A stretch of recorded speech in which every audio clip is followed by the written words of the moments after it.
ایک دن میں پیٹ بھر کے کھا کر اللہ سے غفلت کرنے والوں، مسجدوں کو ویران کرنے والوں، کانوں میں ایئر فون لگا کر گانے اور غزلیں سن کر کے اپنی آخرت کو تباہ کرنے والوں، کوئی نشے کے اندر مست ہے، کوئی جوؤں کے اڈوں پہ مست ہے، کوئی زنا کرتا نظر آ رہا ہے، کوئی عورتوں پر پاک کی نظر ڈالتا نظر آ رہا ہے، سوچو تو صحیح وہ کل جس کی تیاری کا قرآن حکم دیتا ہے، اس کل میں کون مدد کرے گا؟ آئیے ذرا احادیث کی طرف چلتے ہیں۔ اللہ اکبر۔ حدیث پاک کا مفہوم ہے قیامت کا دن ہوگا، ذرا توجہ سے سننا۔ چہلم کی محفل میں آئے ہو، اپنی آخرت کی فکر کر لو، آخرت کی تیاری کر لو۔ قیامت کا دن ہوگا، میدان محشر ہوگا، اور وہ میدان محشر کیسا ہوگا؟ اللہ اکبر۔ زمین تانبے کی ہوگی، اللہ اللہ، اور انسان کے سر اور سورج کے درمیان صرف ایک ہاتھ کا فاصلہ ہوگا۔ آج سورج چوتھے آسمان پر ہے اور پیٹ کی طرف سے چمک رہا ہے، اس دن پیٹ کی طرف سے نہیں چمکے گا، اس دن چہرے کی طرف سے چمکے گا۔ اور کتنی دور پہ ہوگا؟ انسان کے سر اور سورج کے درمیان صرف ایک ہاتھ کا فاصلہ ہوگا۔ زمین تانبے کی ہوگی۔ پسینے کا حال یہ ہوگا، کوئی ٹخنوں تک پسینے میں ڈوبا ہے، کوئی گھٹنوں تک پسینے میں ڈوبا ہے، کوئی کمر تک پسینے میں ڈوبا ہے، کوئی گلے تک پسینے میں ڈوبا ہے، کوئی پسینے میں ڈبکیاں لے رہا ہے، کسی کا پسینہ منہ تک آ گیا ہے۔ اللہ اکبر۔ یہ کیفیت ہوگی اس ماحول میں، کوئی کسی کا پرسان حال نہیں۔ اللہ اللہ۔ ایک بیٹا ناکام ہوگا اللہ کے امتحان میں، اللہ اس کو مہلت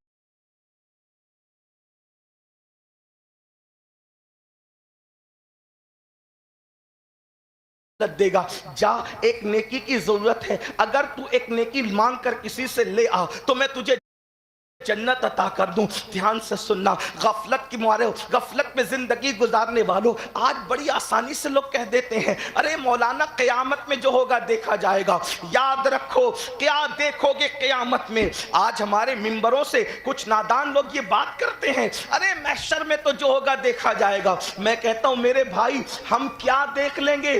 یاد رکھنا شاعری کی دنیا الگ ہے، حقیقتوں کی دنیا الگ ہے، لفاظیوں کی دنیا الگ ہے، حقیقتوں کی دنیا الگ ہے۔ آؤ محشر میں کیا ہوگا قرآن اور حدیث کی روشنی میں سن لو، اور ہو سکے عرس چہلم کی محفل میں آنے والوں، اللہ والوں کے قدموں میں آنے والوں، ذرا غور اور فکر کر لو ہم نے آخرت کے لیے کیا روانہ کیا۔ ایک بیٹے کو حکم ہوگا جا، ایک نیکی کی کمی ہے، اگر ایک نیکی تو لے کر کے آئے ہم تجھے جنت عطا کریں گے۔ بندے کے لیے وہ سوچ کا مقام ہوگا، اس موقع پر اس مقام پر ایک نیکی کون دے سکتا ہے؟ اس وقت اس کو خیال آئے گا، میں بطور مفہوم بات پیش کر رہا ہوں، اس وقت اس کو خیال آئے گا پوری کائنات میں اگر سب سے زیادہ مجھ سے کوئی پیار کرتا تھا، مجھ سے کوئی محبت کرتا تھا، وہ میری امی تھی۔ جب میں مایوس ہوتا میری پیشانی پر مایوسیوں کی لکیریں دیکھتی تو ماں اپنا دوپٹہ میرے پسینے سے پوچھتی، میرے پسینے کو دوپٹے سے پوچھتی۔ کسی نے کہا تھا اور بہت اچھے انداز میں کہا تھا، میں نے روتے ہوئے پوچھے تھے کسی دن آنسو، میں نے روتے ہوئے پوچھے تھے کسی دن آنسو، آج تک دھویا ہی نہیں ماں نے دوپٹہ اپنا۔ ماں کتنی مشفق ہے۔ اللہ اکبر۔ وہ اپنی اولاد کے چہرے پر مایوسیوں کی سلوٹیں نہیں دیکھ سکتی۔ ایک ماں اپنا پورا شباب اپنے بچے پہ قربان کر دیتی ہے، ایک ماں اپنا پورا شباب اپنے بچے کے لیے قربان کر دیتی ہے۔ جو لوگ جوان ہوتے ہیں کیا سمجھتے ہیں جوان کہ یہ جوانی یوں ہی آتی ہے؟ دو شخصیتوں کی جوانی جب کسی بچے پر قربان ہوتی ہے تب کوئی جا کر کے شباب کو پہنچتا ہے، تب کوئی جا کر جوانی کی دہلیز پہ قدم رکھتا ہے۔ اللہ اکبر۔ اس کو خیال آئے گا کہ میری ماں تھی جو میرے لیے کڑوے گھونٹ پی لیتی تھی، غموں کے گھونٹ پی لیتی تھی، میری خوشی کے لیے غموں کے گھونٹ پیتی تھی۔ اللہ اکبر۔ میں اگر بستر پہ پیشاب کر دیتا گیلے پر ماں سوتی، سوکھے پہ مجھے سلاتی، جس نے اپنا لہو پلا کر کے دودھ کی شکل میں مجھے بڑا کیا، جس نے 9 مہینے تک مجھے اپنے پیٹ میں رکھا، ماں کا تصور آئے تو بڑی ممتا گھوم جائے۔ زیادہ گفتگو نہ کرتے ہوئے اللہ اکبر وہ بچہ وہ بیٹا اپنی ماں کے پاس آئے گا. آپ سوچ سکتے ہیں ایک نیکی کی بات ہے. ایک نیکی کیا ہوتی ہے آپ کو بتاؤں. آج اگر آپ کسی کو دیکھ کے مومن کو دیکھ کے مسکرا دے تو اللہ آپ کو صدقے کا ثواب دے. اگر بازار میں جا کر کے آپ پڑھ دے اشہد ان لا الہ الا اللہ وحدہ لا شریک لہ واشہد ان محمدا عبدہ ورسولہ، اگر یہ آپ پڑھ دے تو اللہ پاک آپ کو 80,000 نیکیاں عطا فرمائے. ایک نیکی کی بات کیا ہوتی ہے؟ اللہ اکبر. لیکن ایک بیٹا قیامت کے دن اپنی ماں سے کہے گا امی میرے غم میری خوشیوں کے لیے تم نے ہر غم کے کڑوے گھونٹ پیے ہیں. ماں آج مجھے ایک نیکی کی ضرورت ہے، امی مجھے ایک نیکی دے دو، ماں آج مجھے ایک نیکی دے دو. آپ جانتے ہیں ماں اس دن کیا جواب دے گی؟ اللہ اکبر. حدیث پاک کا مفہوم ہے جب بیٹا قیامت کے دن اپنی ماں سے کہے گا امی مجھے ایک نیکی دے دے، اس وقت ماں کہے گی تو کون ہے؟ میں تجھے نہیں پہچانتی، آج تو مجھے اپنی پڑی ہے، آج تو مجھے اپنی پڑی ہے، میں تجھے نہیں پہچانتی. اللہ اکبر. جس دن ماں اپنے بیٹے کو نہ پہچانے گی، جس دن باپ اپنے بیٹے سے بھاگے گا، اس دن کے لیے ہم نے کیا تیاری کی ہے؟ کیا تیاری کی ہے؟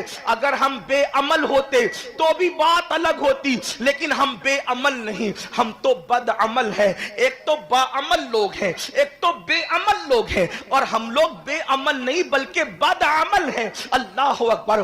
ہائے ہماری بد عملی. ہم نے آخرت کے لیے کیا بھیجا؟ یہی کہ فجر کی نماز میں ہم نرم نرم گدوں پر سوتے پڑے رہے، یہی جرائم بھیجے، یہی حسن والی عورتوں کو پاپ کی نظر سے دیکھا، نرم نرم گدوں پہ لیٹ کر زنا کی فلمیں دیکھی، زنا کی گندی پکچریں دیکھی. اللہ اکبر. یہی آخرت کے لیے بھیجا. حرام لقمے کھائے، وہ حرام سود کا لقمہ جس کے لیے تمہارے میرے سچے نبی نے فرمایا جس نے سود کا ایک لقمہ کھایا اس نے اپنی ماں کے ساتھ 36 مرتبہ زنا کیا. کعبے میں زنا کرنے والا اور سود کا لقمہ کھانے والا دونوں برابر برابر ہے. اللہ اکبر. کیا بھیجا ہے؟ یہی جھوٹ بولتے رہے، غیبتیں کرتے رہے. کیا بھیجا ہے؟ موت کی تیاری نہیں کی. آپ کیا سمجھتے ہیں موت اللہ اللہ اور قیامت کے احوال یہ ہے؟ ماں نہیں پہچانے گی، باپ بھاگے گا. دوستوں کا کیا حال ہوگا؟ آپ سوچیں گے چلو ماں باپ کو سپورٹ نہیں کرتے، دوست سپورٹ کریں گے. تو قرآن کہتا ہے الاخلاء یومئذ بعضهم لبعض عدو، کہ جتنے تمہارے پکے دوست ہیں، خلیل کی جمع ہے اخلاء، اور خلیل اس کو کہتے ہیں گہرا دوست.